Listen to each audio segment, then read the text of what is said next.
Hello, everybody, and welcome back to another episode of Motivate with Coach Camp. I, of course, am your host, Coach Camp, and we are here in Hernando, in the beautiful, in the bright studios of SRP with Mr. Derek Michaud. All right, let's jump into this. So we are in the month of November, as you can see. You look at the calendar, you're like, hey, here it is, November. Well, guess what happens in November? Veterans Day. And I, of course, am a veteran, and I love our veterans out there, and I love to highlight them. We've talked about World War II. I had some vets on. I had Vietnam veterans on. So this year, I thought maybe, hey, look, let's get somebody that's currently serving, that's out there doing those things in the world. And also, it just so happens this person's a friend of mine. We have some history. We'll talk about some softball possibly, but he's also a recruiter.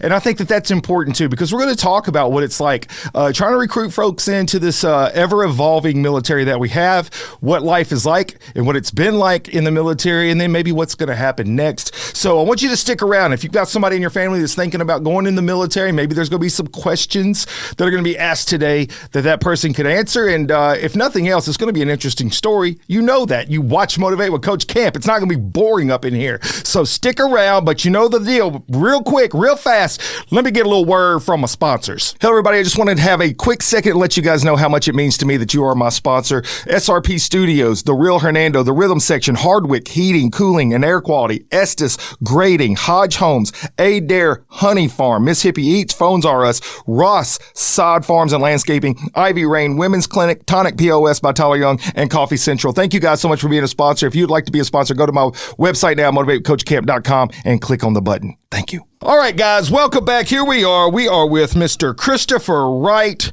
with the Army. Chris, how's it going? It's going, man. Glad to be here. Yeah, buddy. Hey, so what's your rank? I never even wrote that down. I am an E7. E7. That's up there, brother. Class. Yeah, that's so your first class, obviously, for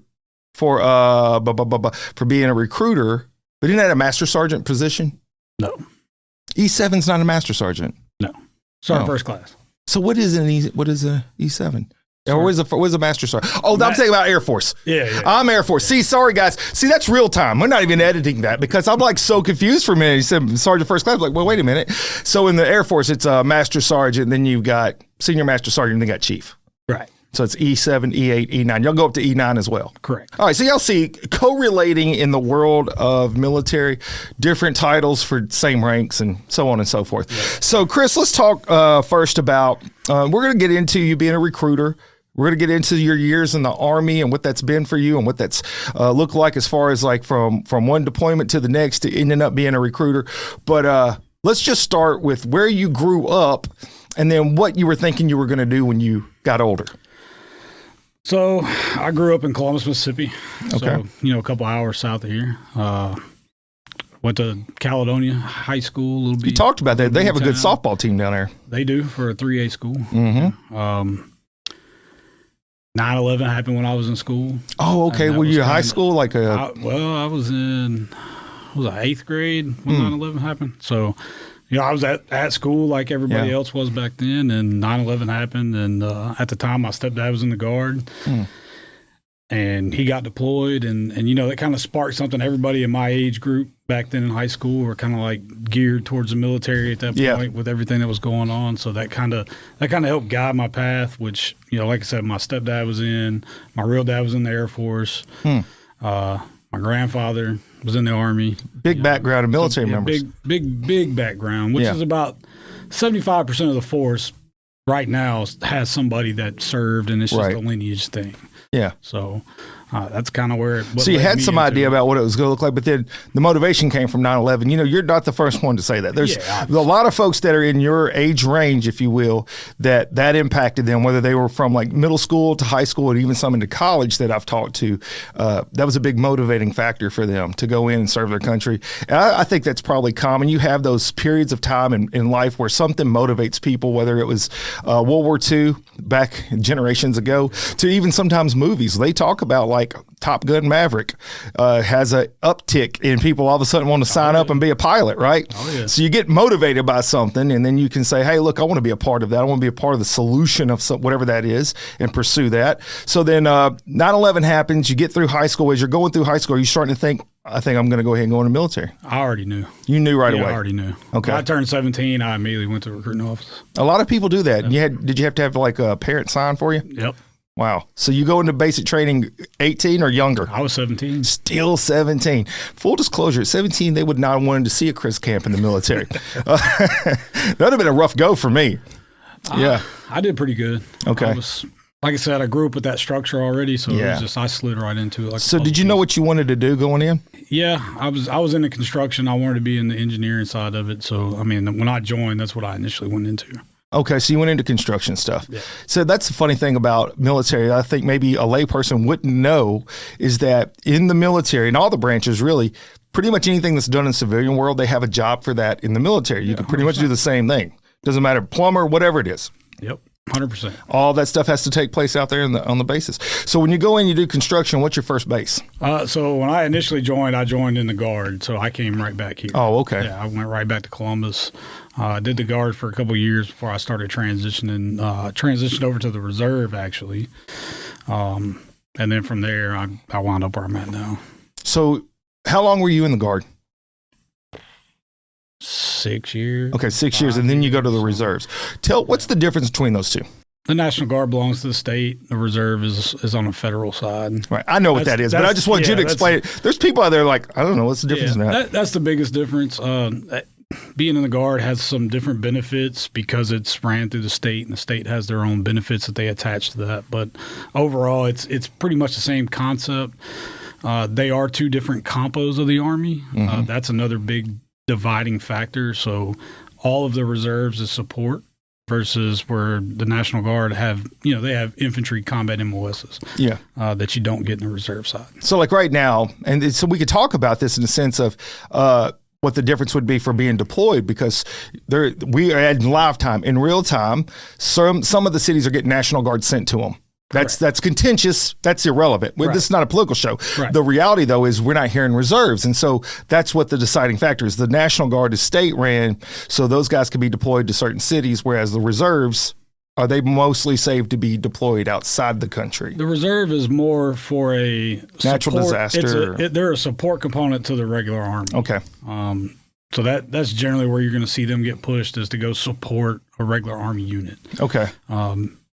More to where the Guard can be self-sustained. Yeah. So that's kind of why I wanted to draw a line between the differentiating factor, shouldn't use that word in case say it, I'm from Mississippi. So different factors, we'll just put it that way. So when you have the different branches there and you can cross over one to the next, what's that process like? Because that's what you did. It's pretty simple. Is it just paperwork? It's just the paper. The paper goes up the chain of command. It gets signed, approved, and you go back through the MEPS process. And once that piece is done, you're transitioned over. Okay, and so what's the benefit or the negative? What's the plus versus the minus of being one or the other? Well, I'm building a picture here for you guys that don't know. So we're headed down some real big paths, but this is really good to kind of discern the two. I think the biggest thing is it depends on where you're at in your life and where you're wanting to take your career. So, okay. If being a traditional reservist or guardman is in your path, like, hey, that's what I want to do. I want to stay that path. In my opinion, I think it's better that you transition over to the reserves at some point. And the reason why is because they're not capped to promotion potential like the Guard is. Interesting. The Guard is a state-contained military, basically. Mm-hmm. That's probably not the right words for it, but that's what we're going to go with. And we're in Mississippi. We need this is worldwide, but we talk to the Mississippi crowd. Yeah. So, just say they have 1,200 engineers for the whole state. I don't know. That's a fictitious number. Sure. Well, say there's 1,200 people in all those jobs. Well, where's the growth potential for you at? There is none. You're waiting on somebody to retire, basically, or get out. To where on the reserve side, I could be in, somewhere in Tennessee is my unit, and there's a slot that comes open for Master Sergeant in Texas. I can take that job. Mm-hmm. I can take that position. I can go drill in Texas. I don't have to stay, within the state of Mississippi. So it kind of broadens that for you. I think that would be the biggest reason somebody transitions over, something like that. Rank potential is just higher on that side. Sure. If you're looking to stay long term, it just makes more sense. Yeah, absolutely. I mean, we get officers sometimes that come in and they do the same thing. They kind of hit that ceiling on the Guard side where they just can't go up because there's no room to go up. Mm-hmm. So they come over.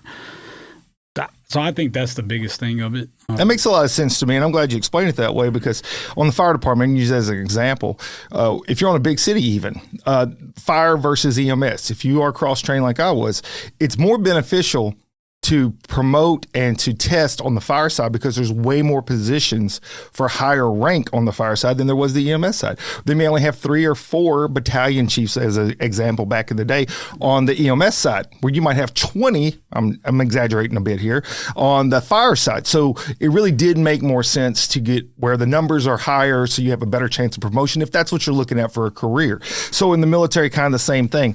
And what is the process, real quick, before we move to the next question I have here, of if you're guard, reserve, either one, and you want to go active duty, is it the same? Same process. Okay.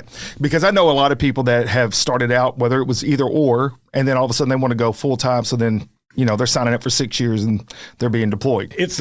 So it's the same process, but sometimes there's different rules attached to it. Okay. For prior service, going active duty, I had to follow into those same rules as well. Yeah, so that's the biggest thing. The Guard or Reserve is pretty simple, cut and dry across the line. But when you're trying to go active to the active component, and that could even be with the other branches. Yeah, it's going to be a different business rule attached to it. Yeah, that's another thing too. Is they can cross pollinate, if you will. Yeah. You start out in the Navy, and all of a sudden you want to move over to the Army. Yep, you can just transition over. I guess it's just paperwork, and then qualify for whatever that job is, and make sure they have the rank. Because does the rank transition the same, like an E7 to an E7 to an E7? Not for every branch. I know for the Marine Corps it's different. So like if I went, I know, I don't know the whole part of it. Obviously I'm not in the Marines. If I wanted as an E7 to go over to the Marine Corps, I'm fixing to take a huge reduction. Really? And I'm fixing to have to go back through basic training. What? And I'm too now old that's for that interesting. I did not know that. And I'm too old for that mess. Yeah, so. No, I get it. So is that for everybody, or is that just the Marines? If you had to go back to basic training. That specifically is for the Marine Corps. Now, it depends on what branch you're transitioning out of and into. Okay. And like I said, I don't know all their rules. That's branch specific. Yeah. Depending on what branch you're coming from to the Army, you are probably going to have to go back to basic training. Okay.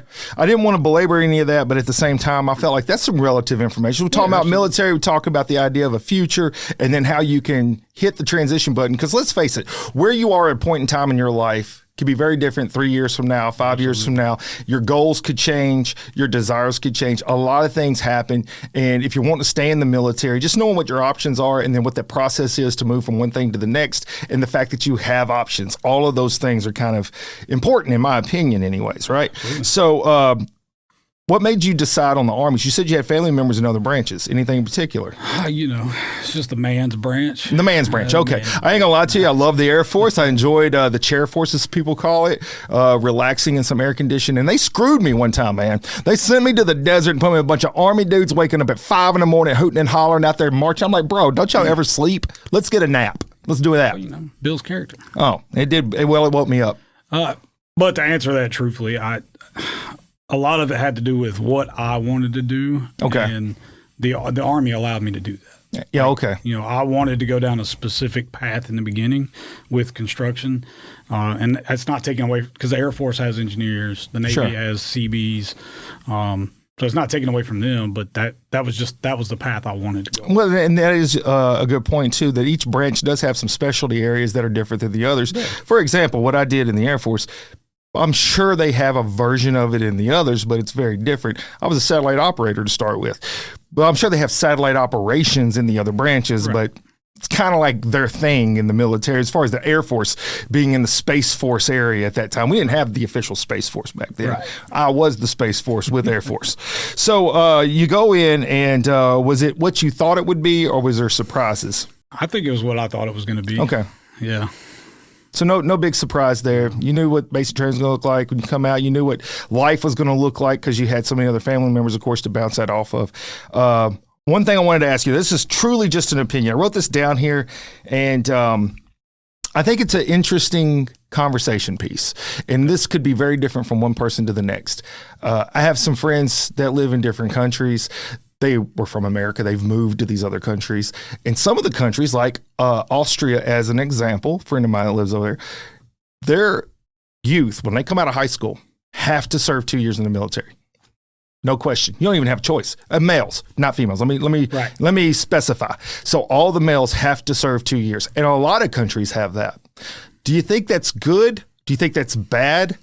What's your opinion? I know it's a tough one. You didn't know that was coming. Well, I've had this conversation. Okay. Be honest, because it's an opinion thing. It's an opinion thing. Absolutely. I don't think it's a bad thing. Okay. Obviously, I don't know how these other militaries are, how they're set up, right? We're not from those countries. We don't know what basic training looks like. You know, I've seen some other countries' basic training videos, and I'm like, I wouldn't do that. No way. You're not kicking me in the stomach. Right.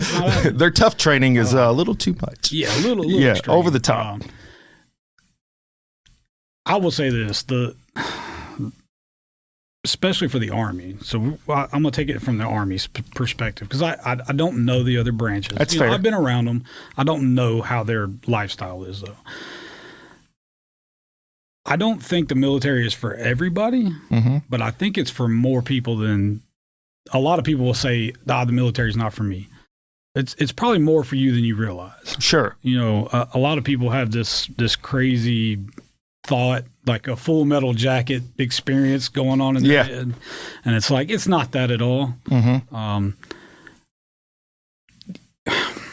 As long as we didn't water it down, I would think that it would be good for everybody. Yes. Okay. All males. I do think it would be, as long as we didn't change the standards and the way that we do things to make that plausible. I got you. That is good sense. And I got to tell you, I don't know what their standards are in the other countries, like over in Austria, as the exact example here. You know, I don't know what their qualifications are, but I think that probably it does develop a mindset that goes generational. Whenever I was talking about this to my friend and other folks I've spoke to in the past, the first thing that came to mind was, I think a lot of times when you get to be 17, 18, 19 years old, you have developed a mindset as to what life should look like for you. And then I'm being honest about America here. There is a level of entitlement that people can develop. I'm not saying everybody has that, but some folks do. They feel like that they don't have to do this or don't have to do that. And that level of mentality also can be very toxic and poisonous to a country. If you put them in a position where you're trying to serve your country and you have these feelings and emotions and you're not really buying into the idea of your country matters to you because it's a part of your identity, I get that part. But I also think that if that is culturally built in, that you probably have a lot less of that. So whenever we had the conversations, the pros and cons were what you said. Some people, their physical structure, their psychological structure, the way that they just are, their inner being, their DNA, not built for that kind of atmosphere.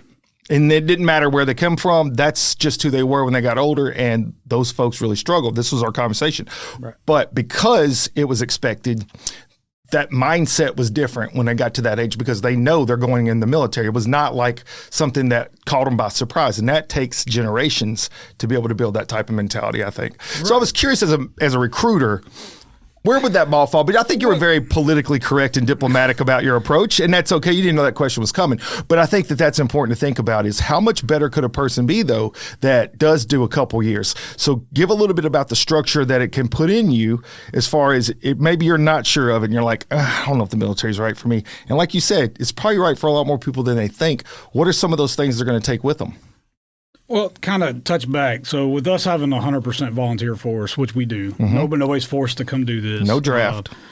I do think that adds benefit to our military that maybe other countries don't get to experience. Like you were saying, kind of being pushed, like you're going regardless. So I think that's an added benefit to our force. But to answer your other question, you get so many people.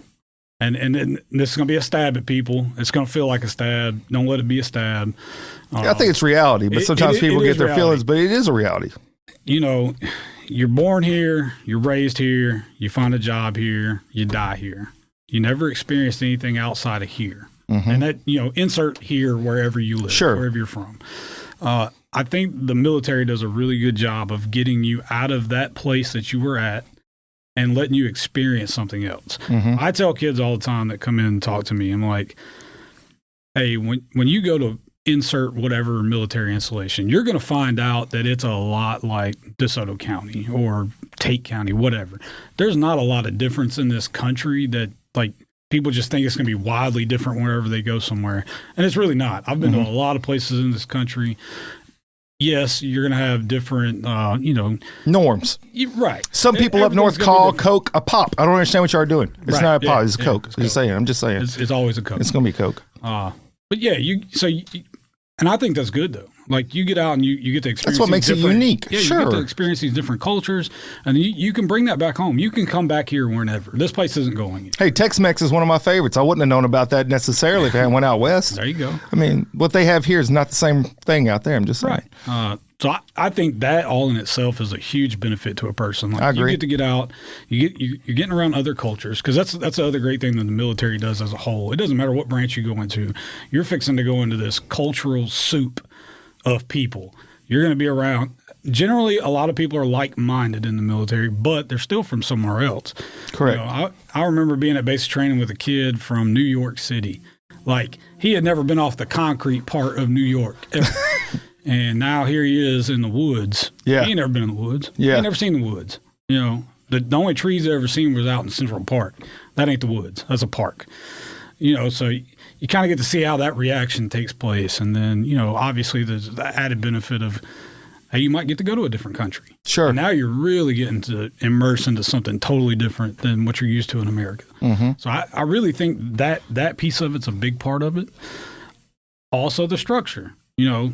You get a lot of kids, everybody's parenting structure looks different. The way they went through, their early teens up through high school. Expectations. Yeah, that all looks different for everybody. When you get in the military, everybody's going to be different, but we're all going to be the same at the same time. Mm-hmm. Like, hey, we're going to be at the same place at the same time. We're going to wear the same clothes. We're going to do the same job. If it's sucking, it's sucking for everybody. Yeah, it's going to be bad for everybody. That's right. When it's good, it's good. When it's bad, it's bad. Yeah.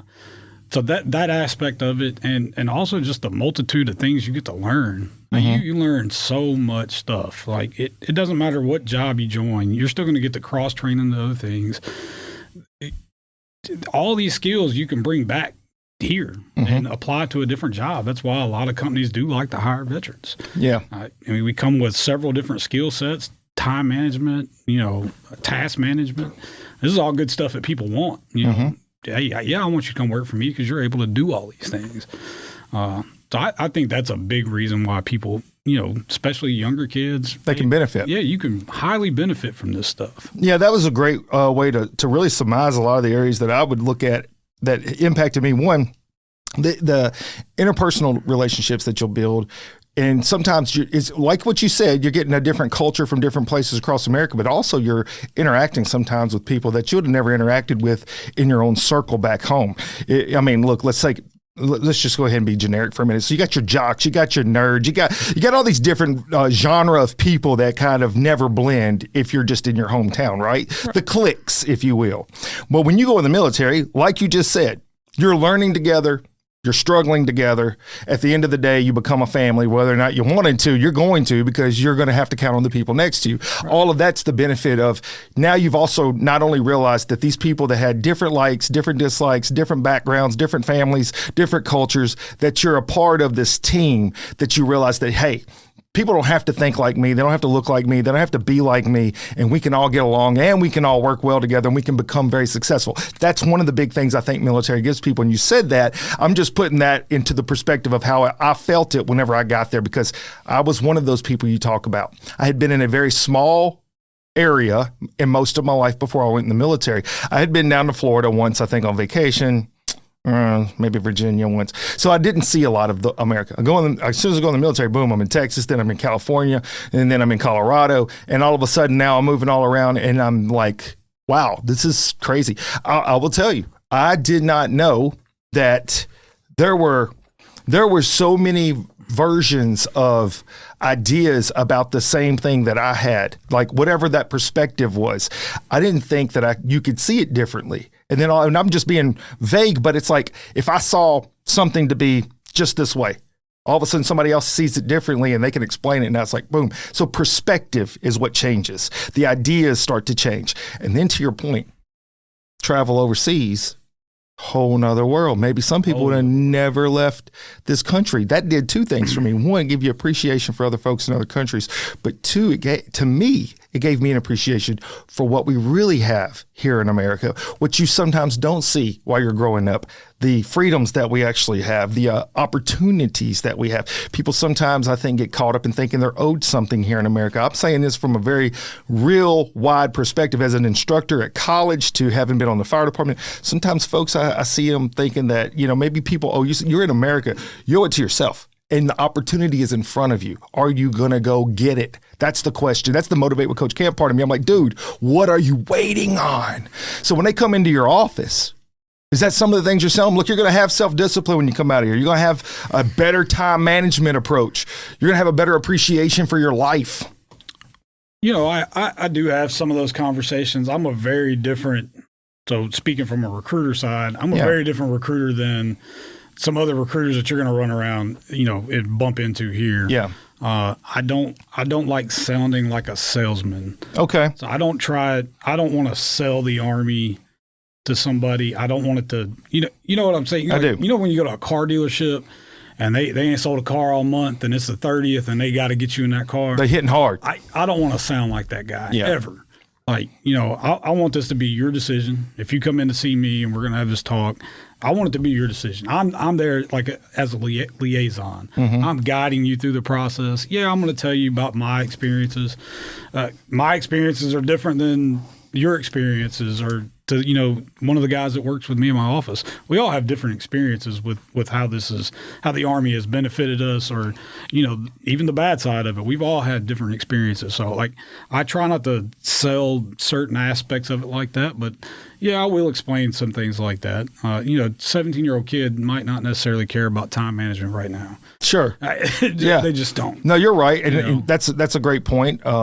The wisdom that you have doesn't always translate to a young person. Right. 100%. They'll understand that later. Yeah, if you just stop and you think about your 18-year-old self standing in front of your dad and your dad's like, hey, don't put your hand down there when you hit that nail. Mm-hmm. Well, then you turn around, I'm putting my hand down there. That's right. You got to see for yourself. You got to see for yourself. Let yourself. me just see if he knows what he's talking about. Yeah, that makes sense. For me, I tell a lot of young people this whenever they come up to me and are asking about being a firefighter and EMT. I get a lot of folks from high school.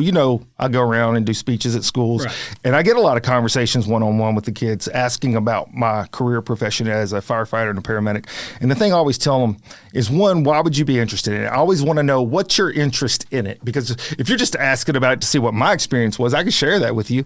But are you asking because you're curious for yourself? And if so, what is it about that that's making you curious? Why is it that you want to know about this? That's the first thing. The second part is I always encourage them to connect with a volunteer fire department. Go somewhere and see it, smell it, taste it. And then you'll kind of get a better feel if you think it's going to be for you. And I have a lot of them that do that. And there are a lot of volunteer fire departments in this area in particular, but that's the majority of fire. I don't know if you know that, but that's the majority of fire departments across America is actually volunteer. We have ROTC in the schools. Do you see, and that's where I was going with all that, is do you see kids that go into ROTC find out better, I think is probably the way to say it, that it is going to be for them, or maybe it shows them this really ain't what I want? I don't know if high school ROTC sells it that way. Okay. I wasn't in it, so I don't know. So I do know just from working with these guys, so all of DeSoto County's ROTCs are Marine Corps. I do know that they get an opportunity to go to what they call basic camp during the summer. So it's kind of like a 2-week deal that they carry the kids to, and they get to kind of experience Parris Island and Marine Corps training. And I know for some of them, that's like they're bought in. Like, hey, I'm going. It's a good sell point. Yeah, it's a good sell point. I'm sure there's some it's a turn off. They're like, all right, I'm not doing whatever that is. I feel like the instructors do a pretty good job though, and they allow all the branches to come in, and we all get to kind of talk to them, and they're not swayed one way because it's a Marine Corps ROTC. But I don't know how much of that correlates. I'm not over there enough. That's fair. To be honest, I don't know how much of that correlates into them wanting making to do a decision one side or the other. Right, but I know the leadership that are running those. I mean, they're sharing their experiences, and obviously they were all extremely successful. I mean, they're all high-ranking, retired Marine Corps members. So I met the guy down at Lake Cormorant because I do their football calling now, and that's a big dude. Oh yeah, Sergeant Major's big guy. Sergeant Major, big fella. Yeah, you don't want him grabbing you. No, I want him on my team. I need that guy on my team always. But I think they do a really good job of that piece of it. So I do feel like if they're in that class and they got some kind of interest in it, they're helping drive that process. Yeah. I do feel that. But I think overall the class experience, maybe not so much. I don't think it's really designed that way. Yeah. But it does. You can go in there and you can tell when you're around the kids that they kind of got a different sense about themselves than with maybe somebody that's not in ROTC. But yeah. Okay. I think that's a pretty good explanation to it. For anyone looking to try something, I always do encourage, if there's an opportunity, 'cause it's not always an opportunity, but if there's an opportunity to get a taste for it, definitely do that, because you're not going to know if something is for you unless you try. Right. And there's no shame in trying something and saying it's not for you. I think both sides of that. Look, one of the fastest jobs I ever had was bussing tables at a restaurant. I was like, this is not for me. An hour and a half in, I'm like, I got to go. Yeah. So, you don't know until you try something. And in the military, there are some options out there that you can kind of at least get a taste for it. People talk about, I say people, friends, it's not like I'm on this big network of folks. I don't want to give the wrong impression, but people talk about the Cub Scouts and the Boy Scouts being a version of giving that structure and discipline. And I don't disagree with that. I wasn't a Boy Scout, but I don't think it's necessarily the same as military, but it does give you personal accountability. And at least that was a big part of what I took away from my military experience, was having that accountability to yourself and then to something bigger than you. And the idea that, and this is true to form after I left there, you never have the mindset of I can't. It's like when you're given a task, figure it out. Right. It doesn't matter how hard it is. It doesn't matter how many times you got to hear reset. You better figure it out. And that actually helped me out so much when I became a firefighter paramedic, because, Chris, I don't know if you know this. You show up on the scene, you can't be like, dang, bro, that is a bad car wreck. I don't really have a great idea right now, so I'm going to wish y'all the best. Right. We're going to head on back to the station. But, hey, good luck, guys. You got to figure it out. Right. And the military really did instill that in me, so that really helped me out a lot for my next career that I went to, which is going to be a part of our conversation down the road just a little bit. So we've kind of went over a pretty good job of what to think, what to expect, reasons why people get in and out of the military, what the different transitional phases are, if you want to go from one branch of it to another branch versus one type, like being guard to reserve. Let's talk about your career up to becoming a recruiter. So we kind of do a little bit backwards here. Talked about the recruiting process because I wanted to kind of filter in the high school aspect of it. But what did you do all the way up? I know you said construction, but did you stay construction all the way to the day of recruiter? So I've stayed on the engineer side of it, and most of it has been on the construction side, with some combat engineer time put in there as well. So, okay. What is that? Explain that a little bit. So they work with explosives. Okay. That's the sense of it. They do explosive, minefield clearing, stuff like that. Route clearance was a big part of their mission with Iraq and Afghanistan, which I did do some of that as well. Which one? Did you go to both? I've been to both. Okay. Been to both. What was your favorite? Rather than say what was the worst. What? Because we can deep dive into that. Okay. I liked Iraq better. I think it was more the mission. I liked the mission and the way we did things in Iraq. I liked that better than I did Afghanistan. But I also had Afghanistan was a huge cultural moment for me because of the mission that we did there. We did a big training mission. So we worked every day. I worked with the Afghan army. That wasn't something I did in Iraq, In Iraq, we would just tell those guys to get out of the way. Well, in Afghanistan, we were teaching them to lead the way. So it was different. Yeah. It was definitely different. But, I've done mostly I did carpentry and masonry when I first came in. I switched over to heavy equipment operator, so running dozers, cranes, excavators, all that good stuff. I got really good at that, pretty decent. Yeah.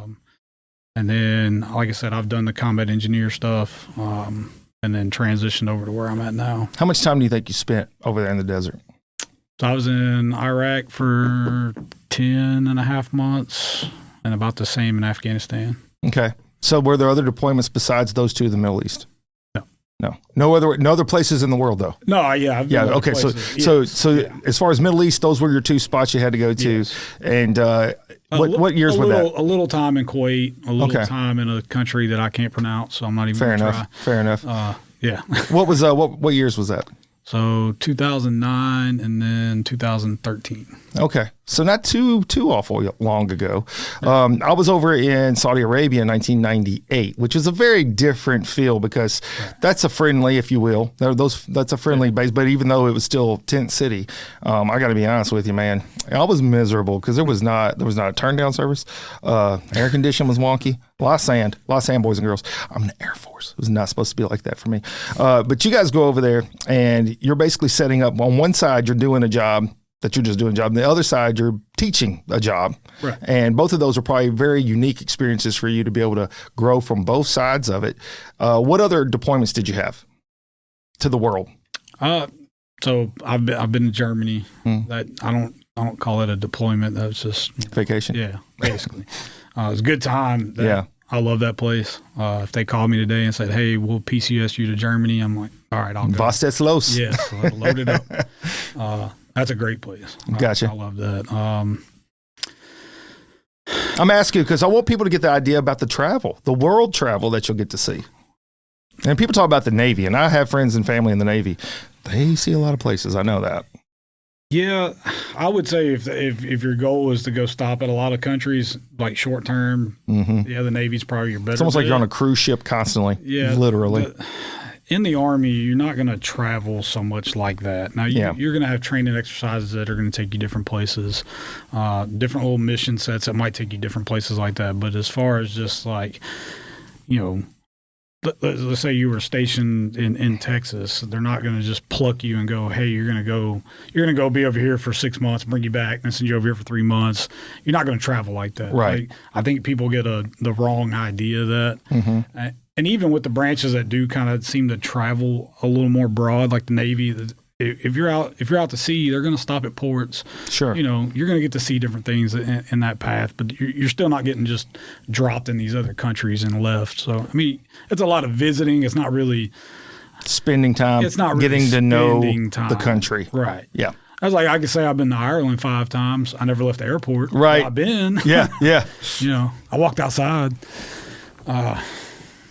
Okay. Yeah, it was just an idea because I know that's another draw. A lot of times military people look at the idea of they'll get to travel around the world, and some do more than the others. And then I've also known folks that, some would call it a curse, others would call it a blessing, but it was by intention. Person stayed at the same base for 16 years. That's not easy to do all the time. No, it's not. That's tough because you're going to end up a lot of times having to do a 1-year deployment somewhere.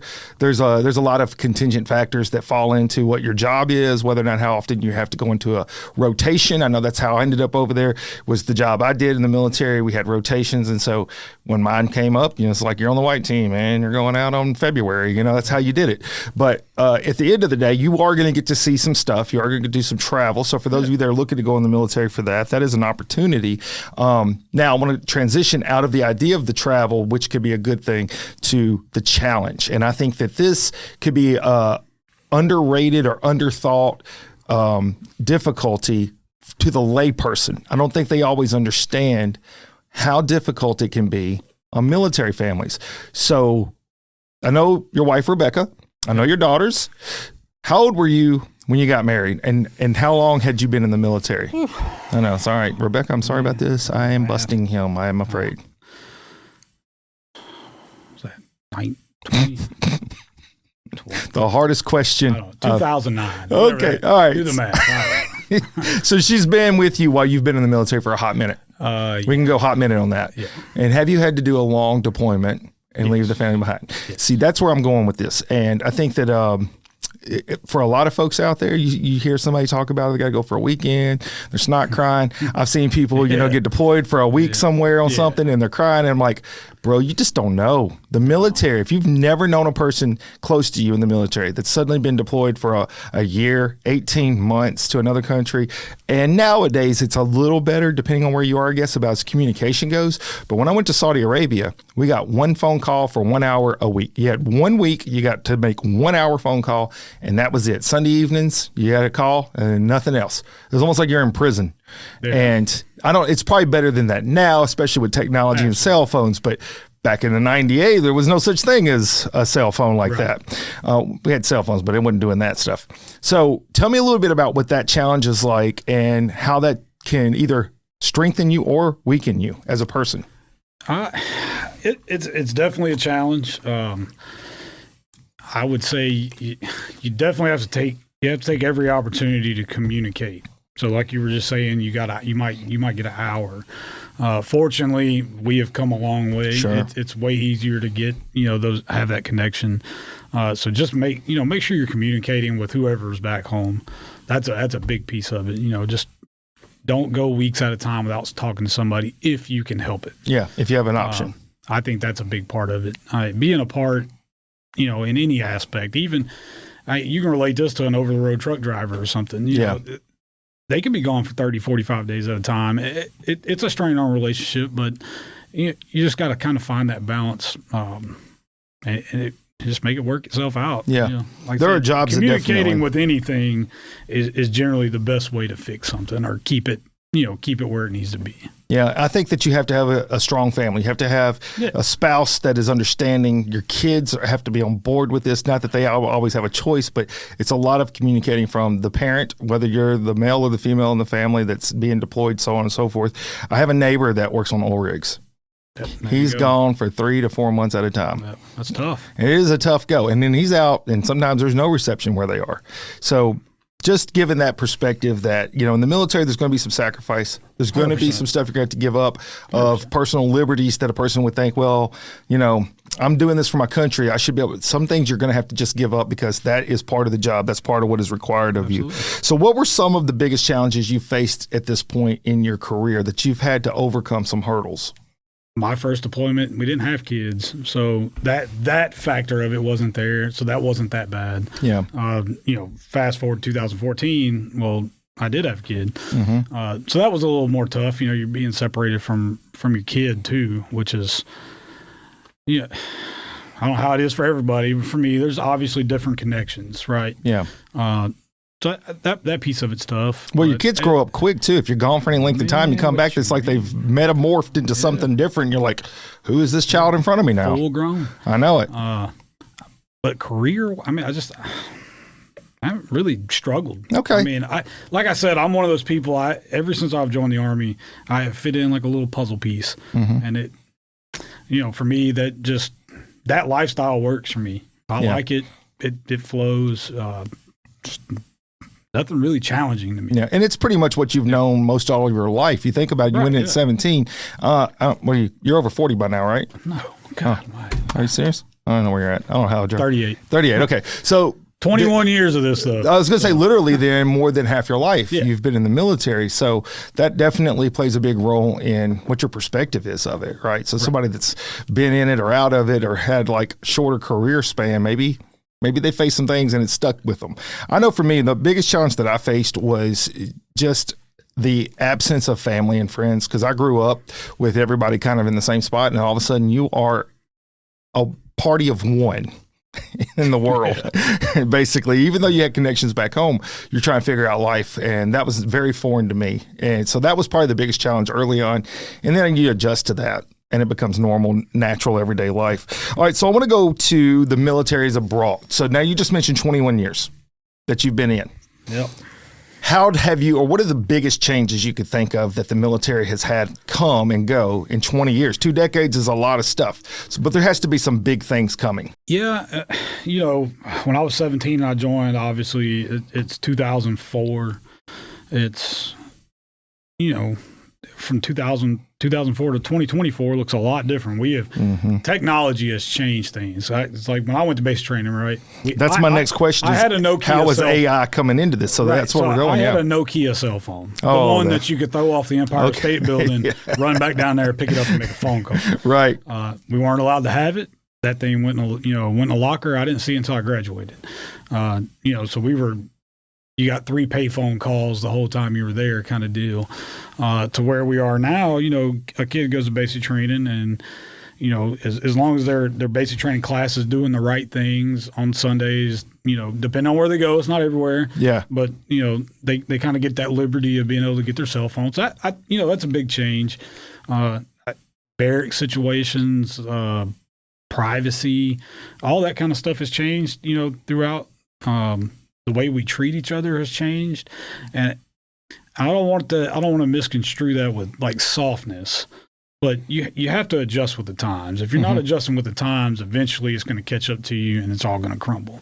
So I think the Army's done a fairly decent job of, from where I started in 2004 to where they're at today.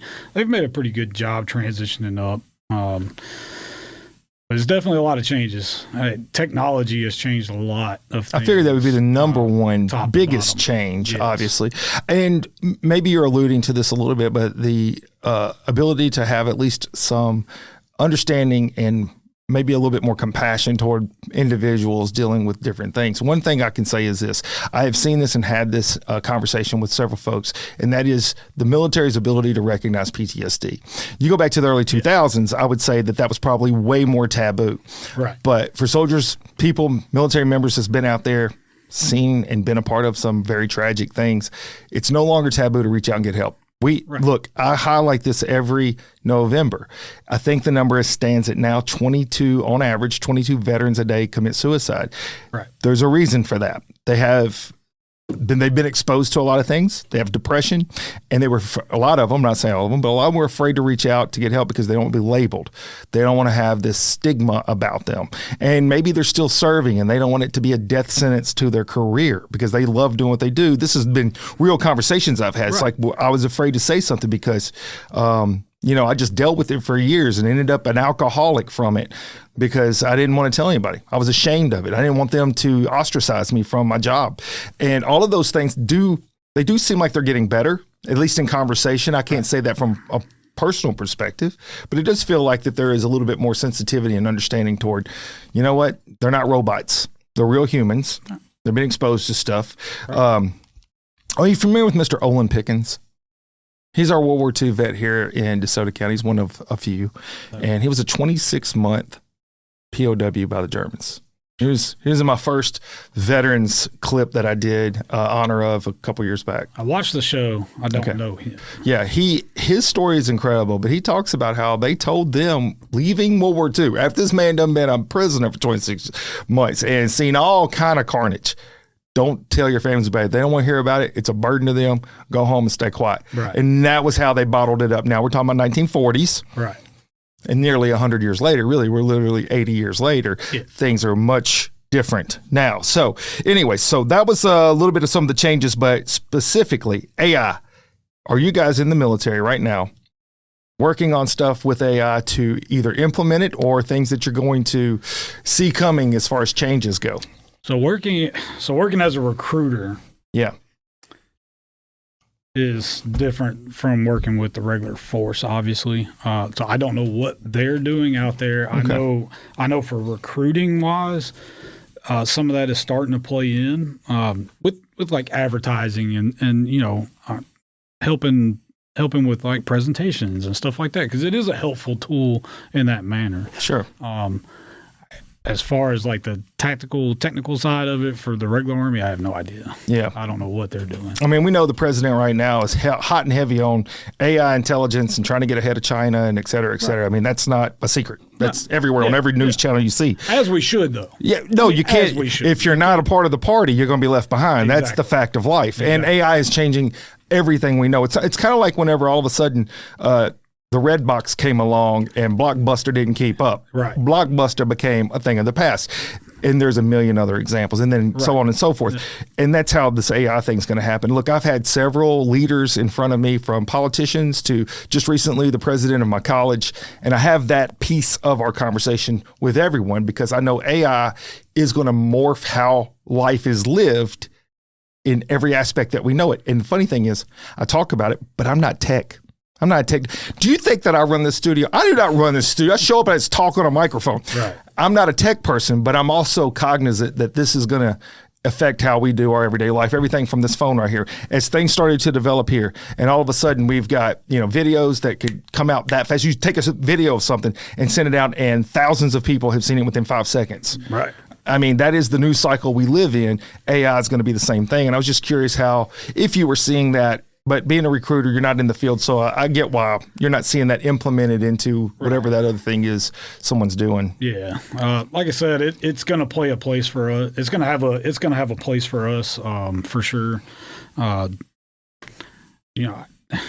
can't say that I use it. I mean, I use it for, I Microsoft. I don't. Full disclosure, I've started. What is Microsoft? Like, I don't know. I'm with you. I don't know how this. Like, hey, help me with this. Windows 95. Yeah. Let's DOS. DOS. The dial up. Yeah, it's pretty much what we're working with. Do that thing for me, and then it'll do it. And I'm like, all right. Thank you. Yeah, appreciate it. Full disclosure, I use AI to help me with my titles of these episodes. I used to always try to rack my brain about, so now I just put in what the notes are, the show notes about what the topic was. And it's like, oh, and it has like emotion. It's like, oh, that gives me chills. I can't wait to hear about it. Here are 5 ideas. Let me know what you think. And I'm like, bro, you ain't got chills. You a robot. Yeah, right. Yeah. So we'll be living in here. So, all right, couple quick things. We're getting close to the finish line. Age requirements. What are the age requirements to join the military? And we can stay specific to the Army because I know that's what you know. 17. So you got to be at least 17. What's the cutoff? 30. Well, everything changes. Yeah. 34. 34. Is that for active duty? Yes. Wow, that's a big change from what I remembered. I mean, it's been a while since I looked at it. Right. It used to be in the 20s back in the day. And I will say this to just kind of expand on that. There's an exception to policy for everything. Okay. So if you're a little older, don't be afraid to come see me. Okay. Might be able to help you out. Interesting. Yeah. The military used to be in the 20s, and the fire department, this is the funny thing about this. So the fire department used to be in 50 was the cutoff to join the fire department. I am 52, Chris Wright.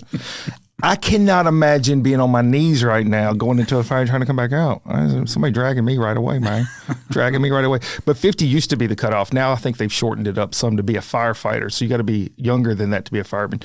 But the cutoff's pretty high for a paramedic, which it makes sense. Right. It's just two different jobs. So two different type of physical labor things there. So curious about that. All right. So do you have an idea about the diversity of jobs? What is the number span? So like when you come in and apply, what are we looking at as far as how many types of jobs are out there?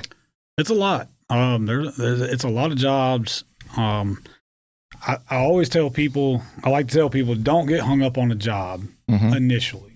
Right, because there's things we have to do to get qualified for these jobs, right? We have to take the ASVAB, we have to go take a test. Yeah. So don't fall in love with the job until you've taken this test, because this test is going to determine whether or not you can get that job. That's a good point. Okay.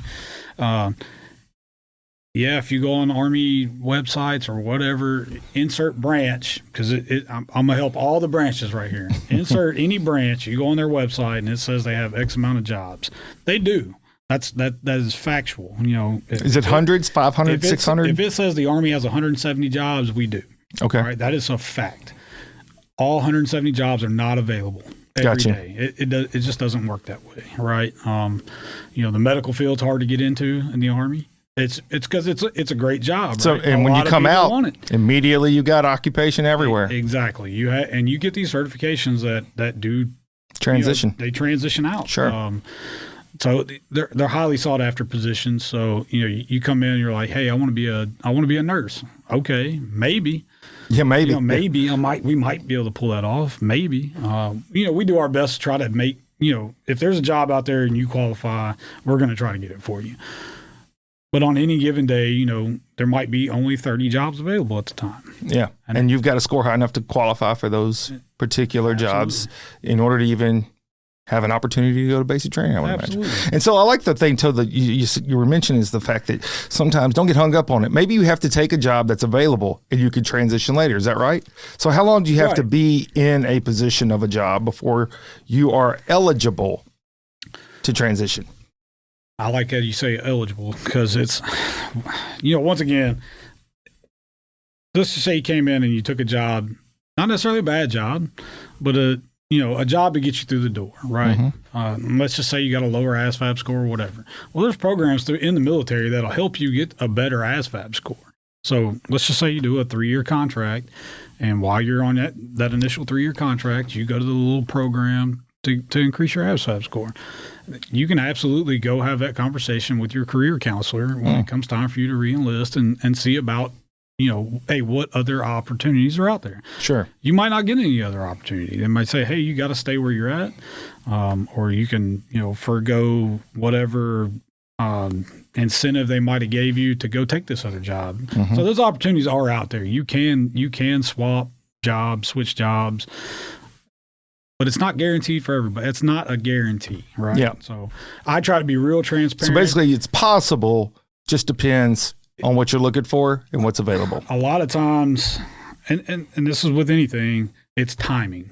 Mm-hmm. Timing is everything with a lot of things. Even in a civilian job, you might have a guy that's in the supervisor position, right? He's getting ready to retire, and you got 3 people qualified. Well, it's only one position. Right. So one of these 3 people are going to get a job. And it's timing. You might be in the better spot in that time to get that position, and that same thing applies when you're going through any of those situations. Are we in the right time to be able to make this transition? And if not, you might do an extension, and then by the time that 1 year is up, now is a better time, and then you can switch. I like the balanced approach you use too, of not overselling the idea that come in and do this, and then after X amount of time you can do this. Maybe you can, maybe you can't. Just depends. What's the best score you can get? Because I am asking this because I can't remember for ASVAB. What's the highest they have? 99. Oh, so it is 99. Yep. I just know at ACT because my daughter's been prepping for that for, she took it, so 36, and I'm like, I don't think we're going to get there. That's all right. No problem there. 36 pretty high. But so 99. And if you were going to qualify for the bulk of jobs, what score do you recommend a person be able to reach? I'm really doing this for information for the whole world, really, but Americans. Well, all right, let's put it in context. So a passing score is 31. Okay, so minimum is 31. Minimum passing score is 31. Notice I said passing because we have programs for 24 to 30. So minimum passing score 31, max out at 99. 50 or above is a really good score. That's considered a good score. Now, there is a difference between your ASVAB score, so that 31 to 99, and your line scores. So your line scores are what determine specific, your jobs. Particular, like if you have a higher science type or a reading in, arithmetic, And mechanical. Yes. Okay. Like that. And, that score is going to be peaked, and then that, might qualify you for more jobs, or there are cases where people have come in and scored a 50 and not had qualifying line scores for a job. Gotcha. That can happen. So that means you could be really, really smart, math, reading, arithmetic. But the job you're picking but everything else needs something different. Right. You need to study your mechanical comprehension, your science, and stuff like that. I like the fact, though, it's specialized because if it is something you're interested in, chances are you're going to do better. Right. Because the things that you're drawn to is going to come easier to you, and you're going to have more, you're going to spend more time studying that. So I do like the fact, though, that it is broke down a little bit in the fact that if maybe you don't have this high score, but it's really high in this one area, that qualifies you for those particular jobs you're looking for. So, all right. So for everybody out there, I don't want to make it boring to you, but this is real information. So for our military members, folks out there that are thinking about going to the military, that's what I wanted this to be about. I wanted people to kind of grasp a human, the person named Chris Wright, what your experiences were, what drew you into the military, what your life had been like, and some of the things that you got to do. And then ultimately what it would be like for someone else considering going into the military and understanding that each and every branch has its own thing. I think we have 6 now, right? So you got Army, Marines, Navy, Air Force, and then you've got Space Force and National or Coast Guard. Yep. And so it's we're expanding at 6, and eventually we'll have 7. That'll be the Mars group. I don't know what they're going to name them. I'm making that one up. I don't know. I'm just figuring at some point Elon Musk is going to have his own Air Force or somebody up there on Mars. All right. So real quick, last things here as we wrap up. What do you think? This is just me and you talking. Yeah. What do you think you'd have done if you went in the military? Well, a lot of the reason I went the path I went was because I was interested in construction. Okay. That's probably what I'd be doing. Building houses or something? Yeah. Is that your, is it that type of construction? Yeah. Carpentry? That or, industrial. Okay. It doesn't matter. All right. So good. I thought you would have said coach. Coach. Yeah. For those of you that don't know, I'm about to give you a little bit of personal background on this. But I was curious about what you would have done. For me, when I went in the military, I actually went in knowing I wasn't going to stay. I went in knowing I was going to do 4 years. I wanted the money for college. I wanted the experience. I wanted the background, and I knew it would look great on resumes moving forward. Plus you have the VA loan. There's all these benefits I looked at, and I'm like, I'm young. I can do this. It makes sense. So that's why I went in. I went in for 4 years. I want to touch on that real quick. Sure. What he just said, that's very important, because a lot of people think about it long term, and it doesn't have to be. Especially when a kid comes out of high school, the probability of them going straight to college and not dropping out is higher than them finishing college. Okay? I would say that makes sense. And it's not because they don't want to. They just spent 12 years going to school. They're burnt out. Think about the military as an option. As that first step, hey, I'm gonna come out of high school, and instead of just diving straight into college, I can go get this career. I'm gonna get paid. I'm gonna have somewhere to live. I'm gonna get fed. I'm gonna learn a skill. I can go to college while I'm on active duty. Yes, you can. I got an associate's degree while I was in. I'm in school right now. There you go. You can go to school while you're on active duty. You're not gonna fall behind your peers. If anything, you're getting a leg up because you're getting experience in something already. You're getting the experience, what we were talking about earlier, the culture, getting out of mom and daddy's house, getting out of this town that you started out in, that you can come back to 100%. Yeah. I will probably retire here. Not going to lie. I like it here. There's nothing wrong with coming back here or wherever, insert your home. But like he just said, it's a great stepping stone to, one, you get to serve your country, you get to do something bigger than yourself, and you get to take care of yourself in the process. So a lot of people I talk to say, well, the military is the last option for me. When in reality, the military should probably be your top three, honestly. Yeah. And like I said, a lot of people get this really weird, Full Metal Jacket idea of what this is, and it's not. Like you said, use it to your advantage because it's helped you tremendously. Oh, no doubt about it. It fully helped me become the person I am. Without it, I don't know that I could have been. Honestly speaking, the 4 years I spent, I don't know that I would have been as successful as a firefighter paramedic. I don't know that it would have given me the structure, the time, the discipline, the ability to look past the problem in front of me and recognize there has to be a solution versus getting caught up. It gave me all those tools, and you don't recognize it in the moment. It's later. Yeah. All of a sudden you're faced with stuff and you're like, oh man, I know where that came from. And to tell you, when I went in, I had the intention of 4 years. I knew that I would have the VA loan. I knew I'd have money for school, but I think that it gave me way more than I even intended. So I had a game plan, and I had a game plan to come back home and to start a career and to have a life and all those things. But it gave me so many more things than I could have ever dreamed of that has benefited me in so many different ways. And one just quick thing before we move into our coaching world for a few seconds is when I wanted to go in, I had gotten an associate's degree in criminal justice. I wanted to be a cop in the military.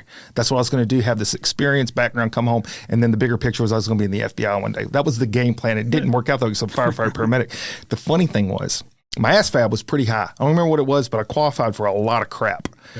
And I had one thing on my arrest record. I got stopped at a roadblock with an unopened beer in the back seat when I was 20. I got a misdemeanor fine for alcohol by possession of a minor. And they said, you can't be a cop because of that. Yep. He goes, but you qualify for this, and it's this long list. And I'm like, huh. And satellite operator was in there. So instead of waving people through a gate, Chris, military intelligence, high in effect here, says, but we're going to give you a top secret clearance 100%. So you can work on this base where you have to have tons of security just to get in and then direct $1 billion satellites. So that's what you're going to do. Oh, that makes sense to me now. Yep. Thank you. Yep. So anyways, that's what I ended up doing. And then I transitioned later so I could go to school. But it's not about me. So I'm just telling you that part. All right. So here we are. Just so y'all know, wrapping up, me and Chris, this is how we got to meet each other. Ball fields. Out there coaching softball. Your daughter, my daughter, we played together. We coached with each other for a second. Then we coached against each other. But then the beauty of it, and I think this is one of my favorite things, we wrapped up coaching together again in our final World Series that we ultimately came in second place in, just to be quite honest about it. And to this day, man, those are some of my favorite memories. And I think that your military background helps you as a father, as a coach. This guy's a family man, squared away. I could say that absolutely from knowing you over the years. It's been a pleasure meeting you, getting to know you and your family. Great folks. His daughter, his youngest daughter, Pistol. She's a pistol, boys and girls. Love her. She is so much fun. And I think it's great that you are out there still serving our country. And when you wrap up here in a couple of years, how much more are you going to go? Layla graduates 2036. So you're going to make it to 2036, are you? Try. Okay. We'll how many years is that? A lot. Okay. You're going to be at E14 by that time. They haven't even made that rank yet. That's going to be incredible. Yeah. If I can make 8, I'll be happy. If I can make it to 8, be happy with that. That'd be good. Yeah. Anything you want to leave my listeners with as we wrap up? Hey, motivate with Coach Camp. He's a good dude. I appreciate it, man. One of my favorite people in Hernando by far. Oh, thanks, man. I've had the pleasure of coaching his daughter, him coaching my daughters. He's made our experience here in Hernando way better than I could ever imagine. Oh, thanks, buddy. Yeah, I'm looking forward to seeing the future for Chris Wright. I keep up with you all the time. Of course, Facebook ends up being how we meet up most of the time. But whenever I had this opportunity to bring in somebody and talk about military, ran into your wife. She's like, hey, you ought to have Chris. It's like, that's a great idea. He could come in and talk a little bit about the experience that he's had and then why other people might want to do the same. So thanks for coming in, man. Yeah, man, anytime. Wish you the best. I want to tell you guys out there in the world that are constantly tuning in, sending me great messages. I appreciate that. I love you guys, man. Please continue to tune in each and every week. I'm going to ask you at this time, go to my website, motivatewithcoachcamp.com. Subscribe to my YouTube. And until next time, Coach Camp out. I love the chase and the hunt, and I set the pace when I'm running. I always take what I want, and I always give it 100. Don't need a bank, no, I'm funded. Play the game like it's nothing. I'm always thankful for something. Don't take for granted, stay humble. Now wake up! It's time to look at the enemy. Look in the mirror if he is no friend to me. It's not working out, man.